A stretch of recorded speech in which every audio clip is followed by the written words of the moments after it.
In the heart of a decaying forest stood an old mansion, long abandoned by its owners. Legends whispered among nearby villagers spoke of a curse that tainted the grounds, driving fear into the hearts of those who dared to wander too close. One stormy evening, a group of 5 friends ventured out to the mansion, eager to explore its haunted corridors despite the warnings they had heard. As they stepped inside, the air grew colder, and an uneasy feeling washed over them. The group consisted of Emily, a skeptical journalist, Mark, a history enthusiast, Linda, a thrill-seeker, Jack, an amateur paranormal investigator, and Sarah, who possessed a mysterious sensitivity to the supernatural. The rain pounded against the windows as they moved deeper into the mansion, its once grand halls now filled with shadows and sinister echoes. Emily led the way, flashlight in hand, as they ascended the creaking staircase. On the second floor, they came across a locked door. Jack, eager to prove the presence of spirits, managed to pick the lock, revealing a dusty study untouched by time.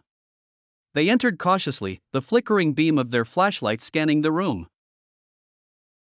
A portrait hung above the fireplace, its eyes seemingly following their every move.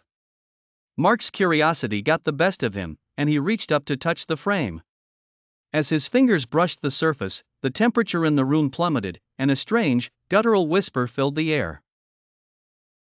"What was that?" Linda's voice trembled. Before anyone could respond, the door slammed shut with a deafening bang. They were trapped. Panic set in as they tried to open the door, but it wouldn't budge. Sarah, feeling a presence, closed her eyes and murmured something unintelligible. Suddenly, the whispering intensified, and the portrait's eyes glowed eerily. Emily and Mark tried to force the door open while Linda backed into a corner, paralyzed with fear.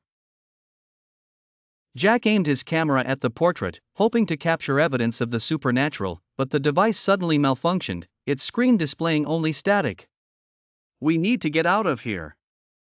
Sarah's voice broke through the chaos.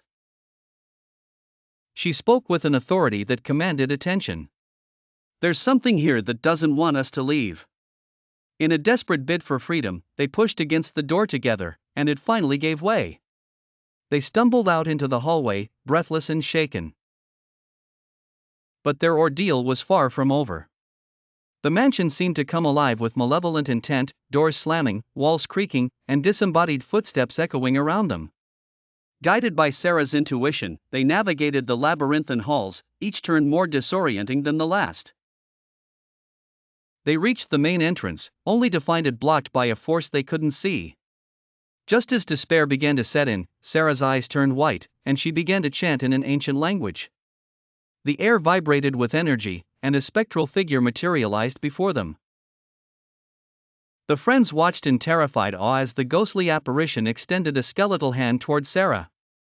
There was a blinding flash of light, and then silence. When they opened their eyes, they found themselves outside the mansion, the storm clouds parting to reveal a moonlit sky. The ancient curse had been lifted. Scarred but alive, they vowed never to speak of the night's horrors again, leaving the mansion to crumble into oblivion, haunted only by the echoes of their terror.